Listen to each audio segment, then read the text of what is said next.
Reef and fam, March here. We are still in Orlando at Living Reef. Very good things were told to us. What's so funny, lizard lady? They're hoping we go viral. We go viral? It's up to you guys. Make sure you look good because we might go viral. You never know. Like, subscribe, comment below. Tell us what catches your eye in the video. So we're at Reef Palooza. Obviously, we're in Orlando. We do it every year. And we check out the only two stores that we've ever visited, Top Shelf and Worldwide Corals. Obviously, no need to introduce them. But everyone there is saying, March, did you check out Living Reef? Did you check out Living Reef? Did you check out Living Reef? So I basically came here out of annoyance. I'm just kidding. They said it's a really small shop. You're going to appreciate it because my store isn't the biggest one in the world. They lied. It's not that small. Maybe this is small by Floridian standards. Maybe by their standards. For me, this is enormous. I feel like I'm walking through like an estate store. It's big, it's really clean, it's really orderly, and it's very inviting. I like this big open space. You guys almost need to put something here, like a... We normally have dry goods there. What? They took them to the show, maybe? Yes. Okay. So you can see our back rack here. We're missing quite a few things because that's all at Reef Orlando. Okay, that makes sense. Very, very clean, again, orderly and inviting. I like this custom shelving. I'm always doing videos like this and I like to visit other stores because as a store owner, it gives me ideas. I'm like, that's smart. Why do they do that? That looks cool. Custom shelving built in, looks like a bulk shelf. All the nice brands that we like to see, that we've come to know and love. And it looks like very similar ones to ourselves. We have the Dr. Tim's, the Red Sea, Ice Cap, Sea Chem, Brightwell, all the stuff that you can use. Uh-oh, what caught our eye? You see something cool? Lizard lady here is always attracted to, I'm attracted to her and she's attracted to torch corals. She's always looking for, she calls them rave corals, and you can see why. You get that nice, beautiful, anemone-like movement. They sway in the current. They're pretty easy to keep. Actually, I would say out of the Euphilia, a little bit more sensitive than maybe hammers or frog spawn, which are more or less bulletproof, but they're giving them a good amount of flow. I like to see this. This is how they look like in the ocean. If you've ever been snorkeling or diving, lots and lots of current. They look super duper healthy, and I like the way everything is like very neatly laid out. You see the radions? Industry standard everywhere we go. Gen 4 Pros. Ooh, interesting. Okay, the shop's been around for a while. These are a little bit older lights, but they work. It's the same ones we're using in the shop, and I like what they've done with the cable management. They're hiding all the ballast up in the ceiling probably. The fish are just laid out so perfectly. Like, I really like the displays and a big selection. I didn't know what to expect when people said just go check it out. It's a small store. I had no expectations, and I'm really pleasantly surprised. We have blonde nasos, blue hippos, foxface, beautiful long fins, copper bends, fire gobies. Oh my god, March, you're learning fish names? Can you believe it? Yeah. Angels, purple tangs, all of the above, flamebacks, and then it just goes on and on and on and on right to the end. I'm really pleasantly surprised to see not only a good selection of fish, but they all look really healthy. I'm not seeing any signs of like brook or ick or anything like that. They look really they're not lethargic. They're coming right to the front. They're looking for food. Yeah, really clean. It's something that even Lizard Lady is saying. Everything's laid out really nicely. And you can always tell, oh, beautiful Valentini puffer. You can always tell when the shop owner cares about the store, just based on how clean it is. You know, we walk into some shops, I've said it before on the channel, where we record, and I actually don't even upload the video. It's so bad. You know, some of these stores, it's hard to bring myself to, you know, I'll record out of almost like politeness because I'm there and I'm Canadian. Sorry, A. But then A, I'm sorry, I'm not uploading the video. If you're not going to put the effort in to really take care of your store and just put shite away, it's bad. That is definitely not the case here. Orderly, neat, colorful corals at, you know what, normal pricing. The pricing for us is quite expensive. We get corals for a lot less. In Canada, we have a lot of people that even drive over, come and grab softies and things like that. Oh my god, hold on. Before we talk about pricing, look at this collection of monos. They're just acting like piranhas. Look at them. Come to the front of the glass. I love how big these are. This is something that we don't see. Well, I've actually never seen them as in a frag tank like this. I wonder if they're using them just for extra nutrients because they take big dumps and they end up feeding your corals, but it almost gives this freshwater kind of appeal. They're big. Oh my god, and there's so many. There's more on the other side there. Yeah, but the pricing looks really reasonable. You know, like $40 for a frag, not even $30 for a frag of Magician Zoas. And I wonder if they got the tanks clean knowing people would come visit for the Reef Palooza, they're gonna, you know, you just tend to go to all the stores that surround the event, but they're super duper clean. Not even Coraline actually, like on anywhere. I like this too. This is something we don't often see. The sumps will usually be hidden, kind of like in a back room, but in their back room they have nothing. There's just an employee eating Popeyes and it smells really good. They let me use the washroom, but typically sumps are hidden. I like that it's all open and exposed where you can see, you know, you can ask questions. Why are you using that skimmer, or why do you have live rock there? It's completely transparent and it's a beautiful sump. Do you guys know who made these sumps? Yeah, they're absolutely stunning and they're big, like nice wide sump. It looks like these tanks are probably, I want to say 12 by 5. Lizard Lady, can you lie down for a second right in front of this one just so I can get a, can you just lie down on the floor as a reference? I want to use you as a human ruler. Why are you giving me that face? Probably 12 by 5 and the sump is not far off. These look like they're probably 8 by 4. You tell me that they have this stuff growing out, like most of the corals, in a farm in another facility, which is nice because this just ends up being a beautiful showroom where you can display this stuff, just bring over like the best of the best. Oh my god, look how this burning banana has just completely grown over the side of the rack. It doesn't care. Any sort of surface, it's going to encrust, it's going to cover really, really healthy corals. Oh my god, this one too. Holy. All of them, for a matter of fact. Whenever you see them doing that, that is a good sign. Definitely a good sign. More monos. Yeah, well built. I like it. Gets my stamp of approval. And then fully exposed Neptune Apex, running dual doses, dual DDRs. These are underappreciated. They're pretty cool dosing containers. They're made to work directly with the Neptune dose, and you even get a little float switch on the bottom so that they will notify you when you're running out of liquid.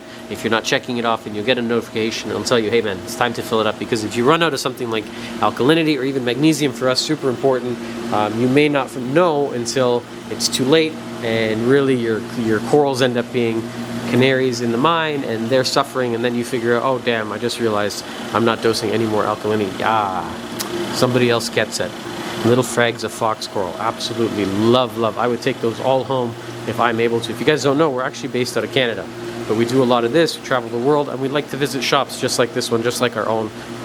Again, this is not a small one. They lied. Whoever said it's a small shop, not small. The only thing they're missing here, one criticism, is I see no Reef Casa aquariums. I'm very biased as the owner of that company, but maybe one day, you know, we can get it in here and be proud to sell with these guys and put it up on the shelves next to some of the other breads. Beautiful, yeah. Such a nice angel. I think it's the Cortez. Let's see, Lizard Lady, you dictate today. Take us for a ride. What catches the eye of Lizard Lady? I think it's called a rhino blenny. You guys can correct me if I'm wrong. Okay, I really should have started with the display tank, but that is not how ADHD works. It takes me wherever it wants to take. I'm along for the ride with ADHD, and then you guys are too. But this is where we should have started, was here. It's just a stunning, large, beautiful display tank. Every store should have one of these right when you walk in. This is the resume. This is like, you know what guys, if I give you advice, we kind of know what we're doing. We got how many gallons? 650, 700-ish probably? Never mind, I don't know anything. I quit. 1,000 gallons total. This is why you should take the advice of the people who work at the store, because like I said, this is their resume. They know what they're doing. This is no easy feat to have something this large. Holy guacamole, that Raja Rampage on the back is intense. I've never seen Chalice coral grow quite like that. I'm used to seeing GSP, Cyphastia. What the heck is this? Beautiful. That's got to be one of the largest tabling acroporas I think I've ever seen inside. Not inside the ocean, inside an aquarium, but this is how they look like if you ever go out diving. Super natural looking with these weird shapes. It looks like they're probably having to frag it just so it doesn't touch the front glass, because this thing is not going to stop. It's going to grow right into it. It's going to grab on and do exactly what that Raja Rampage has done in the back. Oh my god, there's so much to focus on.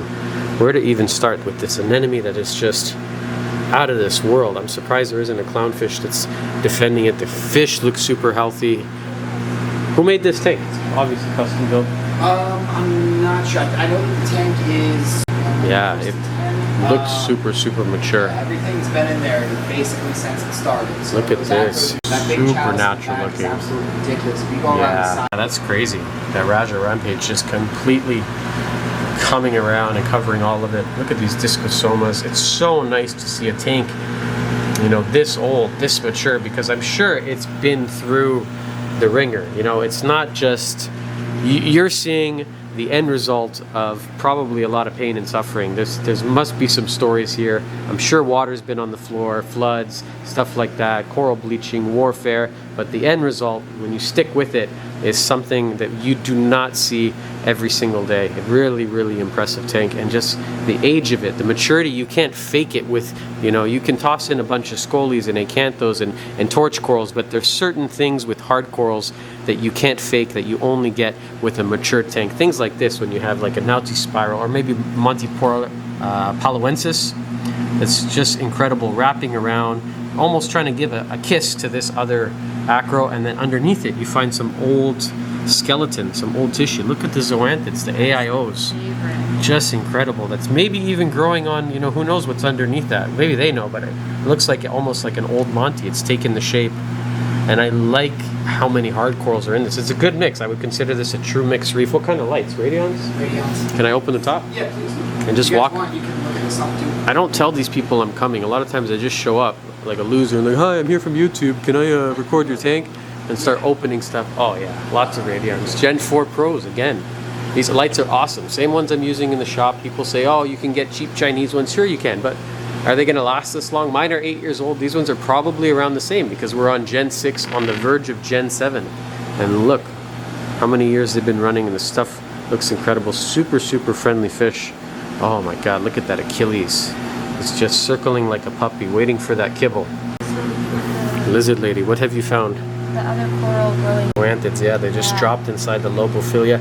I like how they left the sand bed more or less, with the exception of this cloudberry, because it's crazy, like not too cluttered. A lot of times we find just in tanks the bottom gets covered in plate corals and cyanurinas, and that's awesome. If you want to do that, it's your tank. Oh, hello, Jim Tang. You are one chunky monkey.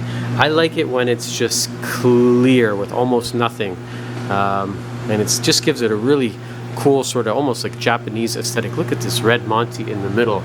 It's just completely covered, almost covered that MP40. It's like the MP40 is holding on for dear life because the Monty gives no F's. It will cover that entire thing.